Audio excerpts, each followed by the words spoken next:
CM Chandrababu అధ్యక్షతన సచివాలయంలో పెట్టుబడులు, పారిశ్రామిక ప్రాజెక్టుల పురోగతిపై కీలక సమీక్ష సమావేశం జరిగింది.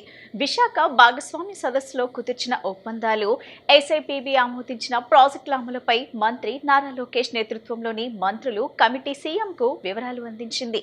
ఇప్పటి వరకు 11.47 లక్షల కోట్ల పెట్టుబడులతో 282 ప్రాజెక్టులకు ఆమోదం లభించగా వాటిలో 114 ప్రాజెక్టులు గ్రౌండింగ్ దశకు చేరుకున్నాయని వెల్లడించారు. పెట్టుబడుల ఒప్పందాలు కేవలం ఎంఓయూలకే పరిమితం కాకుండా వేగంగా అమల్లోకి రావాలని సీఎం అధికారులకు సూచించారు. అలాగే భూ కేటాయింపులు, అనుమతుల ప్రక్రియను త్వరితగతిన పూర్తి చేసి పరిశ్రమలు ప్రారంభమయ్యేలా చర్యలు తీసుకోవాలని ఆదేశించారు. సీఎం చంద్రబాబు అధ్యక్షతన సచివాలయంలో పెట్టుబడులు, పారిశ్రామిక ప్రాజెక్టుల పురోగతిపై కీలక సమీక్ష సమావేశం జరిగింది. విశాఖ భాగస్వామ్య సదస్సులో కుదిర్చిన ఒప్పందాలు, ఎస్ఐపిబి ఆమోదించిన ప్రాజెక్టుల అమలుపై మంత్రి నారా లోకేష్ నేతృత్వంలోని మంత్రులు కమిటీ సీఎంకు వివరాలు అందించింది. ఇప్పటి వరకు 11.47 లక్షల కోట్ల పెట్టుబడులతో 282 ప్రాజెక్టులకు ఆమోదం లభించగా వాటిలో 114 ప్రాజెక్టులు గ్రౌండింగ్ దశకు చేరుకున్నాయని వెల్లడించారు. పెట్టుబడుల ఒప్పందాలు కేవలం ఎంఓయూలకే పరిమితం కాకుండా వేగంగా అమల్లోకి రావాలని సీఎం అధికారులకు సూచించారు. అలాగే భూ కేటాయింపులు, అనుమతుల ప్రక్రియను త్వరితగతిన పూర్తి చేసి పరిశ్రమలు ప్రారంభమయ్యేలా చర్యలు తీసుకోవాలని ఆదేశించారు. టీడీపీ పొలిట్ బ్యూరో సమావేశం మంగళగిరి పార్టీ కార్యాలయంలో జరిగింది. నూతన కార్యవర్గం పొలిట్ బ్యూరో నియామకం తర్వాత తొలిసారి ఈ భేటీ జరిగింది. ఈ సమావేశానికి వర్చువల్ గా సీఎం చంద్రబాబు పాల్గొన్నారు. ఈ భేటీలో మహానాడు నిర్వహణపై కీలక నిర్ణయాలు తీసుకున్నారు. అమరావతిలో జరిగిన ఈ సమావేశంలో మహానాడు వేదికగా చేపట్టాల్సిన తీర్మానాలు, పార్టీ భవిష్యత్ కార్యాచరణ, ప్రభుత్వ సంక్షేమ కార్యక్రమాల ప్రచారంపై విస్తృతంగా చర్చించారు. ఈసారి మహానాడులో మొత్తం 20 కీలక తీర్మానాలను పెట్టాలని పొలిట్ బ్యూరో నిర్ణయించింది. రాష్ట్ర అభివృద్ధి, సంక్షేమ కార్యక్రమాలు, పెట్టుబడులు, మహిళా సాధికారత వంటి అంశాలకు ప్రాధాన్యం ఇవ్వాలని నిర్ణయించారు. టీడీపీ పొలిట్ బ్యూరో సమావేశం మంగళగిరి పార్టీ కార్యాలయంలో జరిగింది. నూతన కార్యవర్గం పొలిట్ బ్యూరో నియామకం తర్వాత తొలిసారి ఈ భేటీ జరిగింది. ఈ సమావేశానికి వర్చువల్ గా సీఎం చంద్రబాబు పాల్గొన్నారు. ఈ భేటీలో మహానాడు నిర్వహణపై కీలక నిర్ణయాలు తీసుకున్నారు. అమరావతిలో జరిగిన ఈ సమావేశంలో మహానాడు వేదికగా చేపట్టాల్సిన తీర్మానాలు, పార్టీ భవిష్యత్ కార్యాచరణ, ప్రభుత్వ సంక్షేమ కార్యక్రమాల ప్రచారంపై విస్తృతంగా చర్చించారు. ఈసారి మహానాడులో మొత్తం 20 కీలక తీర్మానాలను పెట్టాలని పొలిట్ బ్యూరో నిర్ణయించింది. రాష్ట్ర అభివృద్ధి, సంక్షేమ కార్యక్రమాలు, పెట్టుబడులు, మహిళా సాధికారత వంటి అంశాలకు ప్రాధాన్యం ఇవ్వాలని నిర్ణయించారు. ప్రధాని నరేంద్ర మోడీ నాయకత్వంలో కేంద్ర ప్రభుత్వం సబ్కా సాత్, సబ్కా వికాస్, సబ్కా విశ్వాస్, సబ్కా ప్రయాస్ అనే నినాదంతో దేశ అభివృద్ధికి కట్టుబడి పనిచేస్తుందని రాష్ట్ర అభివృద్ధి శాఖ మంత్రి సత్యకుమార్ యాదవ్ పేర్కొన్నారు. దేశంలో ప్రతి వర్గానికి సమాన అభివృద్ధి కల్పించాలనే లక్ష్యంతో కేంద్ర ప్రభుత్వం పేదలు, మహిళలు, రైతులు, యువత కోసం అనేక సంక్షేమ మరియు అభివృద్ధి పథకాలను అమలు చేస్తుందని ఆయన వివరించారు. అలాగే కరోనా మహమ్మారి సమయంలో ప్రపంచంలో అతిపెద్ద ఉచిత టీకా కార్యక్రమాన్ని భారత్ విజయవంతంగా నిర్వహించిందని, కోట్లాది మందికి ఉచిత వ్యాక్సిన్ అందించి ప్రజల ప్రాణాలను కాపాడిందని ఆయన గుర్తు చేశారు. ఆర్థిక పరిస్థితులు, ఇంధన ధరల నియంత్రణ వంటి కీలక సందర్భాల్లో కూడా ప్రజలపై అదనపు భారం పడకుండా కేంద్ర ప్రభుత్వం సమర్థవంతమైన నిర్ణయాలు తీసుకుందని మంత్రి తెలిపారు. నిరంతరం పరిశ్రమిస్తున్న దేశ ప్రధాని నరేంద్ర మోడీ గారి మీద బురద జల్లే ప్రయత్నం చేస్తూ ఉన్నారు. నిన్న రాహుల్ గాంధీ ప్రధాని నరేంద్ర మోడీ గారిని, అమిత్ షా గారిని ఉద్దేశించి దేశద్రోహులు అనే పదాన్ని వాడడం జరిగింది. దేనికి నరేంద్ర మోడీ గారు, అమిత్ షా గారు దేశద్రోహులు అన్నారో ఒకసారి రాహుల్ గాంధీ గారు సమాధానం చెప్పాలి. ఎందుకు చైనాకి మీ తాతగారి లాగా లక్షల వేల ఎకరాల భూమిని దారాదత్తం చేయనందుక, లేదా ప్రతిరోజు ఎక్కడ చూసినా ఉగ్రవాద దాడులు జరుగుతుంటే పాకిస్తాన్ని కట్టడి చేసి ఆర్టికల్ 370ని రద్దు చేసినందుక, లేదా కేవలం రాజకీయ లబ్ధి కోసం ముస్లిం సమాజాన్ని వాడుకుంటూ ఉంటే ట్రిపుల్ తలాక్ని రద్దు చేసినందుక, లేదా ఇవాళ ప్రపంచవ్యాప్తంగా భారతీయులకు దక్కుతున్న గౌరవం కారణంగాన ఏ రకంగా దేశద్రోహులు అంటారో మరి అర్థం కాదు. రాజ్యాంగం గురించి ఏమాత్రం అవగాహన లేని, గౌరవం లేని రాహుల్ గాంధీ గారు అని మాట్లాడడం చూస్తే ప్రజలు నవ్వుకునే పరిస్థితి ఉంది. వాళ్ళ రాజ్యాంగం గురించి మాట్లాడే హక్కు వారికి ఎక్కడిది? మొట్టమొదటి రాజ్యాంగ సవరణ చేసిందే పత్రికా స్వేచ్ఛను హరించడానికి వారి తాతగారు చేయడం జరిగింది. క్రాస్ రోడ్స్, ఆర్గనైజర్ అనే పత్రికల్ని ప్రభుత్వ పనితీరు మీద ప్రశ్నించారని ఆనాడు రద్దు చేసి కోర్టు సమర్థిస్తే తద్వారా రాజ్యాంగ సవరణ చేసి వాటి మీద నిషేధం విధించారు. 115 సార్లు దాదాపు మీరు రాజ్యాంగ సవరణ చేయడానికి ప్రయత్నాలు చేస్తే ప్రతిసారి మీ కుర్చీ కాపాడుకోవడానికో లేదా అవినీతి కోర్టు పరిధి నుంచి ప్రధానమంత్రి పదవిని తీసేయడానికో మీ నానమ్మ గారు చేసిన ప్రయత్నం మర్చిపోయినట్టున్నారు. ఇవాళ బీసీలకు రిజర్వేషన్లు, ఎస్సీలకు రిజర్వేషన్లని తీసుకెళ్లి పుట్టలో వేసి అసమర్థులకు రిజర్వేషన్ కల్పించడం అన్యాయమని ఆనాడు నెహ్రూ గారు చెప్తే ఆయన మనవడైన రాజీవ్ గాంధీ గారు మండల్ కమిషన్ తెచ్చి బీసీలకు, ఓబీసీలకు రిజర్వేషన్ తెప్పిస్తున్న సందర్భంగా దాన్ని వ్యతిరేకించారు. వైసీపీ అధినేత వైఎస్ జగన్ చంద్రబాబు నాయుడుపై తీవ్ర విమర్శలు చేశారు. వైఎస్ఆర్సీపీపై బురద చెల్లేందుకు డైవర్షన్ పాలిటిక్స్ చేస్తున్నారని ఆరోపించారు. ఎవరిది గొడ్డల పార్టీ, ఎవరిది గన్ కల్చర్, ఎవరివి హత్య రాజకీయాలంటూ చంద్రబాబు సమాధానం చెప్పాలని డిమాండ్ చేశారు. తన కుటుంబం రాజకీయ హింసకు బాధితమైందని, తన తాత, తండ్రి, బాబాయ్ ముగ్గురు హత్యలకు గురయ్యారని ఆయన పేర్కొన్నారు. రాజారెడ్డి హత్య కేసు అలాగే వైఎస్ మరణ ఘటనపై కూడా ప్రస్తావిస్తూ అసెంబ్లీలోని క్లిప్పింగ్స్ చూడాలని సూచించారు. మొత్తంగా తమపై తప్పుడు ప్రచారం జరుగుతుందని, నిజాలు ప్రజల ముందు రావాలని జగన్ వ్యాఖ్యానించారు. అసలు అయ్యా చంద్రబాబు, అసలు ఎవరిదయ్యా గొడ్డలి పార్టీ అని చంద్రబాబు సీరియస్గా క్వశ్చన్ చేస్తా ఉన్నా. ఎవరిదయ్యా గొడ్డలి పార్టీ, ఎవరిదయ్యా గన్ కల్చర్, ఎవరిదయ్యా హత్యా రాజకీయాలు, ఎవరివి హత్యా రాజకీయాల సంస్కృతి అని అడుగుతా ఉన్నా. ఇదే చంద్రబాబు నాయుడు గారి సూటిగా మా కుటుంబంలో ముగ్గురు, మా తాతగారు, మా నాన్నగారు, మా చిన్నాన్నగారు ముగ్గురు బలైపోయారు. మేం బాధితులం కానీ మాపైనే వీళ్ళు తప్పుడు రాజకీయాలు చంద్రబాబు నాయుడు గారు చేయిస్తారు. మా తాతగారు రాజారెడ్డి గారిని చంపింది ఎవరు అని అడుగుతా ఉన్నా చంద్రబాబు నాయుడు గారిని. టీడీపీ వాళ్ళు కాదా? ఈ ఘటన చంద్రబాబు ముఖ్యమంత్రిగా ఉన్నప్పుడు కాదా జరిగింది అని అడుగుతా ఉన్నా. 1999 అసెంబ్లీ ఎన్నికలకు ఏడాది ముందు 1999 చంద్రబాబు నాయుడు గారు ముఖ్యమంత్రిగా ఉన్నారు. 1999 ఎన్నికలకు ముందు ఏడాది ముందు చంద్రబాబు నాయుడు గారు ముఖ్యమంత్రిగా ఉన్నప్పుడు నా తాతగారిని రాజారెడ్డి గారిని చంపారు. కేవలం నాన్నగారిని రాజశేఖర రెడ్డి గారిని పులివెందులకి కట్టడి చేయాలి అన్న ఒక్క రాజకీయ కోణంతో ఆ కేసులో దోషులను బరితెగించి Hyderabad Telugu Desam party central office లో ఎన్టీఆర్ ట్రస్ట్ భవన్ లో పెట్టి అధికార దుర్వినియోగం చేసి వాళ్ళని రక్షించినారు, జైలుకు కూడా పంపకుండా. మరి ఇది ఎవరిదయ్యా క్రిమినల్ బ్రెయిన్ చంద్రబాబు గారు అని అడుగుతాను. ఎవరిదయ్యా క్రిమినల్ బ్రెయిన్ అని అడుగుతాను చంద్రబాబు నాయుడు గారిని. మా నాన్నగారి విషయంలోనూ అంతే. మా నాన్నగారు చనిపోక మునుపు 2-3 రోజుల కిందట అసెంబ్లీ సమావేశాలు జరుగుతూ ఉన్నాయి. అప్పట్లో ఆ అసెంబ్లీ సమావేశాలు క్లిప్పింగ్స్ ఒకసారి చూడండి మీరు కూడా. చంద్రబాబు నాయుడు గారు అన్న మాట అసెంబ్లీలో, నువ్వు అసెంబ్లీకి ఎలా వస్తావో నేను చూస్తానన్నాడు. చంద్రబాబు నాయుడు గారు అన్న ఈ మాట తర్వాత 2-3 రోజులకి నాన్నగారు చనిపోయారు.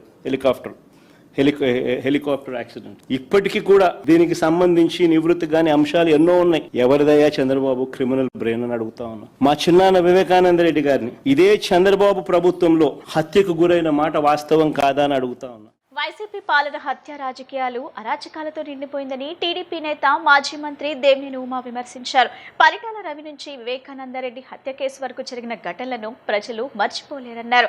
అమరావతిలో వేగంగా జరుగుతున్న అభివృద్ధిని చూసి వైసీపీ అధినేత జగన్ అసత్య ప్రచారం చేస్తున్నారని ఆరోపించారు. కూటమి ప్రభుత్వం పెట్టుబడులు, పరిశ్రమలు, ఉద్యోగాల కల్పన దిశగా ముందుకు వెళ్తుందని తెలిపారు. సీఎం చంద్రబాబు, మంత్రి నారా లోకేష్ నాయకత్వంలో రాష్ట్ర అభివృద్ధి వేగంగా జరుగుతుందన్నారు. ప్రజలు ఇక అసత్యాలను నమ్మే పరిస్థితిలో లేరని దేవినేని ఉమా స్పష్టం చేశారు. మర్చిపోయారా ఇవన్నీ? ఎస్సీ, ఎస్టీ, బీసీ, మైనార్టీ అన్ని వర్గాల మీద 5 ఏళ్ల మీ పరిపాలనని ఏపీ హెడ్స్ జగన్ అని మీరు పెంచిన పన్నులు కావచ్చు, మీరు చేసిన దోపిడీ కావచ్చు, విద్యుత్ భారాలు కావచ్చు, మోసాలు కావచ్చు, ఎన్నో నవరత్నాల మోసాలు అయిపోయినాయి. ఉచిత ఇసుక, ఆ రోజుల్లో భవన నిర్మాణ కార్మికులు ఎంతమంది పొట్టను పెట్టుకున్నారు. దళితుల్ని ఏ విధంగా నట్టేట ముంచారు. ఇవన్నీ కళ్ళ కట్టినట్టు వాళ్ళు ఇవన్నీ మర్చిపోతే ఎట్లా అవుతుంది? మేనమావ అని చెప్పి పిల్లల్ని ఎంత మోసం చేశారు. ఈ వాస్తవాలన్నీ మీరు మర్చిపోతే ప్రజలు మర్చిపోతారా జగన్మోహన్ రెడ్డి గారు? ఇవాళ ఈ వాస్తవాలన్నీ కూడా ప్రజా కోర్టుకు తీసుకెళ్లి ఈ వాస్తవాలన్నీ చెప్తేనే కదా ఇవాళ 164 సీట్లతో కూటమి ప్రభుత్వం అధికారంలోకి వచ్చింది. 11 సీట్లు పరిమితం చేశారు. ఇవాళ కూడా మీరు ఫెయిల్ అయినవన్నీ కూడా మర్చిపోయారా? ఇవాళ సూపర్ 6 గురించి మాట్లాడే నైతిక అర్హత ఉందా? ఈ వాస్తవాలు కాదా? ఇవన్నీ నిజాలు కాదా? ఈ ప్రజాకోర్టులో వచ్చినవన్నీ మర్చిపోయారా? వాస్తవాలు ఈ విధంగా ఉంటే అమాయకులైన ముస్లిం మైనార్టీ సోదరులు కూడా ట్రాకుల మీద మరి కుటుంబం ఆత్మహత్య చేసుకున్నది మర్చిపోయారా? బీసీలు వెన్ను విరిచి చేసిన దుర్మార్గాలు మర్చిపోయారా? ఒక్కొక్కళ్ళు మాలాంటి వాళ్ళ మీద 90 కేసులు పెట్టి మర్చిపోయావా జగన్మోహన్ రెడ్డి? అచ్చెన్నాయుడిని పైల్స్ ఆపరేషన్ జరిగితే ఏ విధంగా శ్రీకాకుళం జిల్లా నుంచి జైలుకు తీసుకొచ్చావు? ఇవన్నీ మర్చిపోయావా? ఈ వాస్తవాలన్నీ బీసీ నేతలు ప్రశ్నిస్తే 74 మంది బీసీ నేతల్ని క్రూరంగా ఏ విధంగా ఎట్లా చంపారు?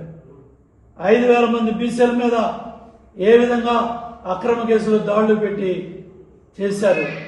మర్చిపోయారా? తోట చంద్రయ్యని ఎట్లా చంపారో మర్చిపోయారా? ఆయన పాత్రుడి ఇంటి కూడా ఎలా పడేశారో, సబ్బం హరీలు ఎలా ధ్వంసం చేశారో మర్చిపోయారా? అల్లాసీన్ బిల్డింగ్ ని ఎలా కూల్చేశారో మర్చిపోయారా? మాజీ కౌన్సిలర్ రంగన్న కొబ్బరి తోటను కాల్చింది మర్చిపోయారా? జగన్మోహన్ రెడ్డి గారు ఇంత దారుణంగా మీరు ఈ వాస్తవాలన్నీ మర్చిపోయామని ప్రజలను నమ్మించడానికి ఈరోజు మళ్ళీ కొత్త పాటలు పాడుతున్నారు. ఏపీకి రాజధాని లేకుండా చేస్తున్నారని వైఎస్ఆర్సీపీ అధినేత వైఎస్ జగన్ విమర్శించారు. చంద్రబాబు ముఖ్యమంత్రిగా ఉండటం రాష్ట్రానికి దురదృష్టకరమని ఆయన వ్యాఖ్యానించారు. మీడియాతో మాట్లాడిన జగన్ అమరావతి అభివృద్ధి పేరుతో భారీగా అప్పులు చేస్తున్నారని ఆరోపించారు. రోడ్లు, నీరు, డ్రైనేజ్ వంటి మౌలిక సదుపాయాలకే లక్షల కోట్లు ఖర్చు చూపుతున్నారని, అమరావతిలో కొత్తగా భవనాల నిర్మాణం పేరుతో అధిక వ్యయం జరుగుతుందని, డిజైన్లకే వందల కోట్లు ఖర్చు చేశామని విమర్శించారు. ఇప్పటికే ఉన్న భవనాలు ఉండగా మళ్లీ కొత్తగా నిర్మాణాలు చేపట్టడం అవసరం లేదని తెలిపారు. రాష్ట్ర ఆర్థిక పరిస్థితిని పట్టించుకోకుండా నిర్ణయాలు తీసుకుంటున్నారని, ప్రజలపై భారం మోపుతున్నారని జగన్ ఆరోపించారు. రాష్ట్రానికి రాజధాని లేకుండా చేసే పరిస్థితి తీసుకొస్తున్నారని ఆయన మండిపడ్డారు. కిలోమీటర్కి అయ్యే ఖర్చు ఎంత అని చెప్పి ఈ మధ్యకాలంలోనే 5 సెప్టెంబర్ 2026 పార్లమెంటులో కేంద్ర మంత్రి గారిని, హైవేస్ మినిస్టర్ని నితిన్ గడ్కరీ గారిని ప్రశ్న అడిగినారు పార్లమెంట్లో. ఆయన ఇచ్చిన సమాధానం ఒకసారి చూస్తే, సివిల్ కన్స్ట్రక్షన్ ఎక్కడైనా కూడా యావరేజ్గా రోడ్లు వేయడానికి నేషనల్ హైవేకి అయ్యే ఖర్చు కిలోమీటర్కు 24 కోట్లు అని చెప్పి ఆయన పార్లమెంటుకు ఆయనంతకు ఆయనే లిఖితపూర్వకంగా సబ్మిట్ చేసిన లెటర్ అది. అక్కడ బాగా కనిపిస్తుంది చూడండి, అటువైపు కూడా బాగా కనిపిస్తుంది, ఇటువైపు కనపడని వాళ్ళకు.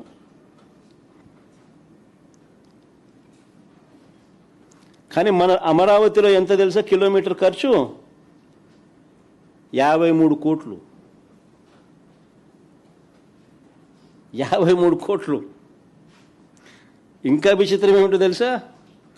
విజయవాడ బెన్ సర్కిల్ ఫ్లైఓవర్, మీకు అందరికీ కూడా, విజయవాడలో ఉన్న వాళ్ళకి అందరికీ కూడా పరిచయం ఉన్న అంశమే ఇది. బెన్ సర్కిల్ దగ్గర ఫ్లైఓవర్కు 69 కోట్ల రూపాయలు కిలోమీటర్కి ఖర్చు అయితే, చంద్రబాబు నాయుడు గారి సీడ్ యాక్సెస్ నుంచి, అమరావతిలో సీడ్ యాక్సెస్ నుంచి నేషనల్ హైవేకు వారధి వద్ద కలిపే ఫ్లైఓవర్కు వీరు పెడతా ఉన్న ఖర్చు కిలోమీటర్కు 189 కోట్లు.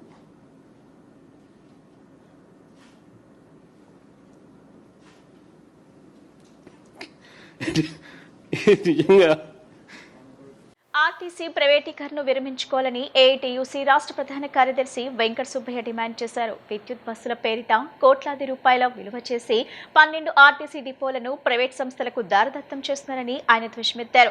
ఆర్టీసీ ప్రైవేటీకరణను విరమించుకోవాలని కోరుతూ 26న రాజకీయ పార్టీలు, ప్రజా సంఘాలతో రౌండ్ టేబుల్ సమావేశాన్ని నిర్వహిస్తున్నట్లు వివరించారు. దాసరిభవన్లో ఏర్పాటు చేసిన విలేకరుల సమావేశంలో ఏఐటీయూసీ రాష్ట్ర ప్రధాన కార్యదర్శి వెంకట సుబ్బయ్య, అధ్యక్షుడు రావులపల్లి రవీంద్రనాథ్ తదితరులతో కలిసి విలేకరులతో మాట్లాడారు. ఆర్టీసీని ప్రైవేటీకరించక తప్పదని చైర్మన్ కొనకళ్ళ నారాయణ చేసిన వ్యాఖ్యలను ప్రస్తావించారు. విద్యుత్ బస్సుల పేరిట 300 నుంచి 400 కోట్ల విలువ చేసే 12 ఆర్టీసీ డిపోలను ప్రైవేట్ సంస్థలకు దారదత్తం చేస్తున్నారని మండిపడ్డారు. అతిపెద్ద సంస్థ అయిన ఆర్టీసీ 70 లక్షల మంది ప్రయాణికులను గమ్యస్థానానికి చేర్చుతుందని, ఇందులో స్త్రీ శక్తి పథకం ద్వారా 35 లక్షల మందికి ఉచిత ప్రయాణం అందిస్తుందన్నారు. ఉద్యోగులందరూ ఆర్టీసీ ప్రైవేటీకరణ తీవ్రంగా వ్యతిరేకిస్తున్నారని తెలిపారు. ఇప్పటికే అన్ని డిపోల ముందు ఆందోళన నిర్వహించామని, 26న రాజకీయ పార్టీలు, ప్రజా సంఘాలతో కలిసి రౌండ్ టేబుల్ సమావేశం నిర్వహిస్తున్నట్లు వివరించారు. ఆర్టీసీ ప్రైవేటీకరణ విరమించకపోతే ఆందోళన తీవ్రతరం చేస్తామని హెచ్చరించారు. విద్యుత్ బస్సుల కొనుగోలు పేరుతో ఇప్పటికే రాష్ట్రంలో దాదాపు 11-12 డిపోలను ప్రైవేటు వ్యక్తులకు కట్టబెట్టడానికి ప్రయత్నం చేస్తూ ఉంది.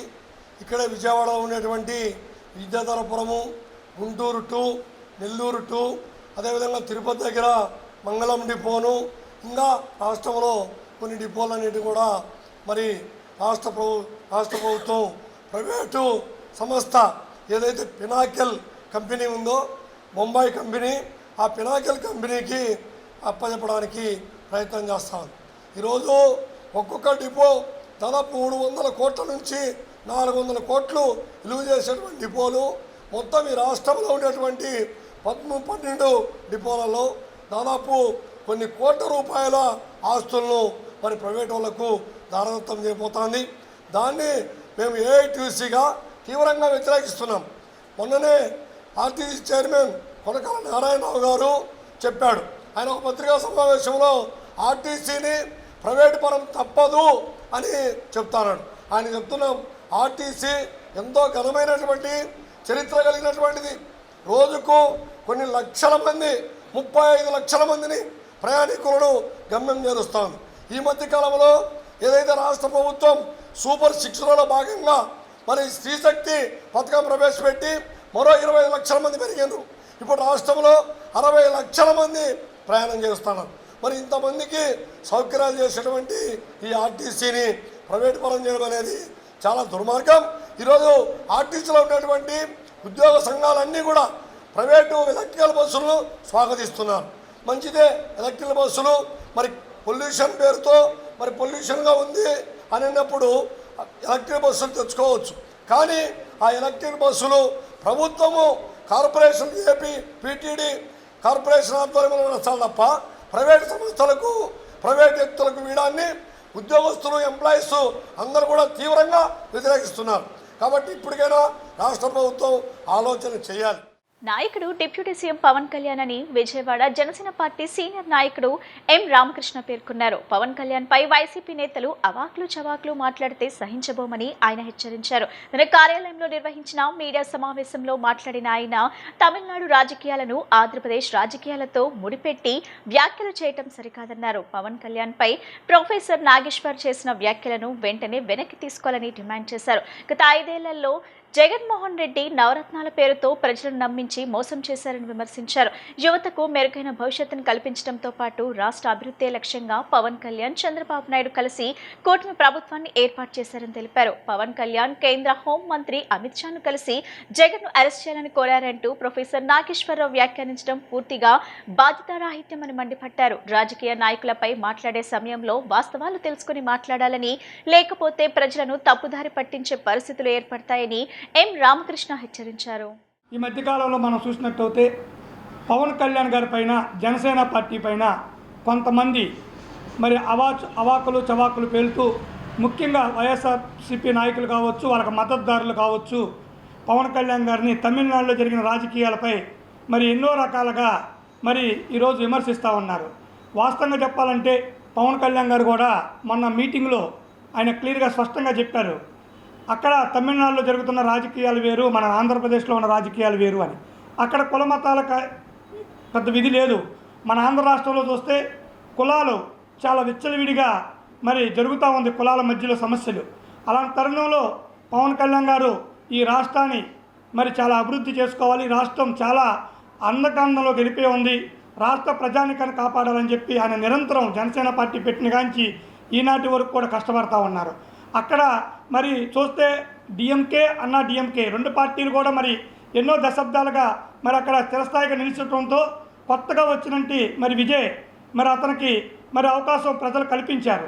మరి ఇక్కడ పవన్ కళ్యాణ్ గారు, చంద్రబాబు నాయుడు గారు, జగన్మోహన్ రెడ్డి గారు 2019లో పోటీ చేసినట్లయితే మరి ఆ రోజు జగన్మోహన్ రెడ్డి గారు కూడా రాజకీయాల్లో కొత్త, మరి పవన్ కళ్యాణ్ గారు కూడా మరి కొత్తగా, అలాగే చంద్రబాబు నాయుడు గారిని చూశారు కాబట్టి ప్రజలు ఒక అవకాశం జగన్మోహన్ రెడ్డి గారికి కలిగించడం జరిగింది. మరి 2024 వచ్చేగాడికి మరి ప్రజలకి జగన్మోహన్ రెడ్డి గారు నవరత్నాల పేరుతో మరి ప్రజలందరినీ కూడా పూర్తిగా మాయలో పడేసి ఉన్నాడు. ఎందుకంటే అభివృద్ధి లేదు, ఈ రాష్ట్రం యువతకు భవిష్యత్తు లేదు, రాష్ట్రం మొత్తం అన్యాకాంతం అయిపోయి ఉంది, నిజంగా చీకటమయం అయిపోయి ఉంది. ఈ నవరత్నాల పేరుతో చిల్లర ఇచ్చి ప్రజల్ని చాలా మోసగిస్తూ జగన్మోహన్ రెడ్డి గారు బలంగా యొక్క అసత్యాలని బలంగా తీసుకెళ్ళి ఆయన కూర్చొని ఉన్నాడు. అప్పుడు ఆలోచించిన పవన్ కళ్యాణ్ గారు ఏం చేశారంటే మరి ఇది ఈ విధంగా అయితే ప్రజలు మోసపోతారు, ఈయనిచ్చిన ఆ చిల్లరని మరి ప్రజలు గ్రహించకపోతే దెబ్బతింటారని చెప్పి కూటమిని ఏర్పాటు చేసి అతని మోసాన్ని మనం అరికట్టకపోతే ఈ రాష్ట్ర అభివృద్ధి మరి పాడైపోయింది, రాష్ట్ర పిల్లల భవిష్యత్తు దెబ్బతినిద్దని చెప్పి ఆయన కూటమిని ఏర్పాటు చేయడం జరిగింది. జనసేన పార్టీ అధినేత డిప్యూటీ సీఎం పవన్ కళ్యాణ్ పై అలాగే మంత్రి నాదెండ్ల మనోహర్ పై అనుచిత వ్యాఖ్యలు చేస్తున్న ప్రొఫెసర్ నాగేశ్వరరావును జనసేన సీనియర్ నాయకులు దోమకొండ అశోక్ తీవ్రంగా ఖండించారు. మేధావి అని చెప్పుకునే నాగేశ్వరరావు వాస్తవాలకు దూరంగా జనసేనపై అసత్య ప్రచారం చేయటం తగదని ఆయన విమర్శించారు. ఒక రాజకీయ పార్టీకి అనుకూలంగా మాట్లాడుతూ దాన్ని విశ్లేషణగా చూపించడం సమంజసం కాదని ప్రశ్నించారు. అక్రమ ఆస్తుల కేసుల్లో సుమారు 16 నెలలు జైలు జీవితం గడిపిన వ్యక్తికి అనుకూలంగా వ్యాఖ్యలు చేయటంపై కూడా ఆయన ఆంతర్యం ఏమిటో ప్రజలకు చెప్పాలని డిమాండ్ చేశారు. డిప్యూటీ సీఎం పవన్ కళ్యాణ్ ప్రజాసేవే ధ్యేయంగా రాష్ట్ర అభివృద్ధికి కృషి చేస్తుంటే ఆయనపై అనుచిత వ్యాఖ్యలు చేయటం తగదని రాష్ట్ర ప్రజలు గమనిస్తున్నారని తెలిపారు. చివరగా పవన్ కళ్యాణ్తో పాటు మంత్రి నాదెండ్ల మనోహర్ పై చేసిన వ్యాఖ్యలను తక్షణమే వెనక్కి తీసుకుని బహిరంగ క్షమాపణ చెప్పాలని దోమకొండ అశోక్ డిమాండ్ చేశారు. జనసేన పార్టీ అధినేత డిప్యూటీ సీఎం పవన్ కళ్యాణ్ పై అలాగే మంత్రి నాదెండ్ల మనోహర్ పై అనుచిత వ్యాఖ్యలు చేస్తున్న ప్రొఫెసర్ నాగేశ్వరరావును జనసేన సీనియర్ నాయకులు దోమకొండ అశోక్ తీవ్రంగా ఖండించారు. మేధావి అని చెప్పుకునే నాగేశ్వరరావు వాస్తవాలకు దూరంగా జనసేనపై అసత్య ప్రచారం చేయటం తగదని ఆయన విమర్శించారు. ఒక రాజకీయ పార్టీకి అనుకూలంగా మాట్లాడుతూ దాన్ని విశ్లేషణగా చూపించడం సమంజసం కాదని ప్రశ్నించారు. అక్రమ ఆస్తుల కేసుల్లో సుమారు 16 నెలలు జైలు జీవితం గడిపిన వ్యక్తికి అనుకూలంగా వ్యాఖ్యలు చేయటంపై కూడా ఆయన ఆంతర్యం ఏమిటో ప్రజలకు చెప్పాలని డిమాండ్ చేశారు. డిప్యూటీ సీఎం పవన్ కళ్యాణ్ ప్రజాసేవే ధ్యేయంగా రాష్ట్ర అభివృద్ధికి కృషి చేస్తుంటే ఆయనపై అనుచిత వ్యాఖ్యలు చేయటం తగదని రాష్ట్ర ప్రజలు గమనిస్తున్నారని తెలిపారు. చివరగా పవన్ కళ్యాణ్తో పాటు మంత్రి నాదెండ్ల మనోహర్ పై చేసిన వ్యాఖ్యలను తక్షణమే వెనక్కి తీసుకుని బహిరంగ క్షమాపణ చెప్పాలని దోమకొండ అశోక్ డిమాండ్ చేశారు. పవన్ కళ్యాణ్ గారు, పిఎస్సి చైర్మన్ నాదెండ్ల మనోహర్ గారు అమిత్ షా గారిని కలిసి జగన్మోహన్ రెడ్డి గారిని లోపలేయండి, మా మీద ఒత్తిడి వస్తుందని చెప్పి వాళ్ళు చెప్పడం, అదే విషయాన్ని నాదెండ్ల మనోహర్ గారు కోర్ కమిటీలో కూడా ప్రస్తావించి ఉన్న ముఖ్య నాయకులందరికీ కూడా ఇట్లా అన్నారు. అమిత్ షా గారు తెలుగుదేశం పార్టీ అప్పుడు ప్రస్తుతానికి వాడుకునేది లాంగ్ టర్మ్ పార్టీ, మనకి జగన్మోహన్ రెడ్డి గారి పార్టీ అని చెప్పేసి అమిత్ షా గారు అన్నారని చెప్పి ఎన్నో ఆధారాలు లేని ఆరోపణలు నాగేశ్వరరావు గారు చేయడం ముందుగా జనసేన పార్టీ తరఫున తీవ్రంగా ఖండిస్తున్నాం. ఎందుకంటే 16 నెలలు జైలు శిక్ష అక్రమ ఆస్తుల కేసుల్లో, సిబిఐ ఈడీ కేసుల్లో జైల్లో 16 నెలలు అనుభవించిన వ్యక్తిని శ్రీ పవన్ కళ్యాణ్ గారు వెళ్ళి అమిత్ షా గారితో ఆయన్ని మళ్ళీ లోపలేమని చెప్తారా? అలానే ఏదైనా విదేశాలు వెళ్ళాలంటే కోర్టు పర్మిషన్ లేదే ఆయన విదేశాలు వెళ్ళలేడు. అలాంటి వ్యక్తి గురించి పవన్ కళ్యాణ్ గారు టైం కేటాయిస్తారా? అలానే కనీసం ఆయన జగన్మోహన్ రెడ్డి గారి పాత్ర ఏంటండి? ఈరోజు ఆంధ్రప్రదేశ్లో కనీసం ప్రతిపక్షం కూడా లేని పార్టీ ఏదైనా ఉందంటే అది వైఎస్ఆర్సీపీ. 100% స్ట్రైక్ రేట్ ఉన్న పార్టీ జనసేన పార్టీ. అలానే ఇప్పుడు జగన్మోహన్ రెడ్డి గారు కేవలం ఎమ్మెల్యే మాత్రమే. ఇదందరూ కూడా గుర్తుపెట్టుకోవాలి. ఆయన ఒక ముఖ్యమంత్రో లేకపోతే ఇంకోటేదో పై స్థాయి పదవి అయితే వెళ్ళిపోయి ఒకవేళ కళ్యాణ్ గారు ఏమన్నా చెప్పుండొచ్చేమో. ఆయన కేవలం ఎమ్మెల్యే మాత్రమే, ప్రతిపక్షం కూడా లేని ఎమ్మెల్యే మాత్రమే. అలాంటి వ్యక్తిపై పవన్ కళ్యాణ్ గారు టైం కేటాయించి అనేది పైదాకెళ్ళి ఎప్పుడు కూడా చెప్పరు. అలానే జగన్మోహన్ రెడ్డి గారు అసలు ఆంధ్రప్రదేశ్లో కనీసం తాడేపల్లిలో అయినా ఉంటున్నారా? మాట్లాడితే హైదరాబాదు టు బెంగళూరు, అంటే ఆయన హైదరాబాదు బెంగళూరే తప్ప ఎక్కడ కూడా ఆంధ్రప్రదేశ్లో కూడా జగన్మోహన్ రెడ్డి గారు ఉన్న దాఖలాలు కూడా లేదు. ఇప్పుడు కాసేపు ప్రకటనలు.